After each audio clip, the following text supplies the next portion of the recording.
So I think there's two pieces there. I think there's a role for individuals and their religious communities to speak up, to not leave the podium or the microphone to the loudest voice, but to show up, right?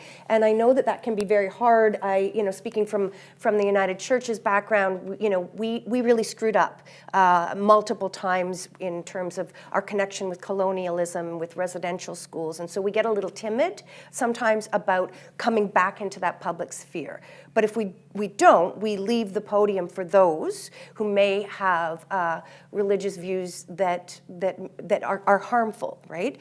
The other thing about that, I think, and that religious people in particular, I think all of us as citizens actually need to do, is to demand that our democracy be more robust, right? What do I mean by that? Again, an example here in Ontario, we have some of the most egregious legislation that is passed ever, right? Bill 5, if you look up Bill 5, allows the government to take a plot of land, call it a special economic zone, and all of the other rules and laws are now subject to the minister's whim.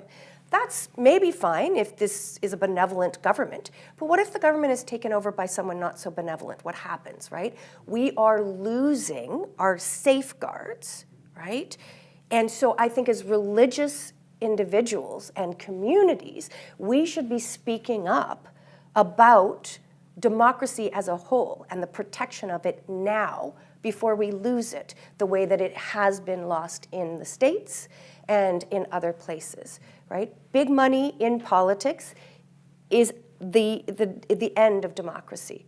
So too is the consolidation of power to the Premier's office, the Prime Minister's office, right? We are about to lose our school trustees. That is an entire level of democracy gone.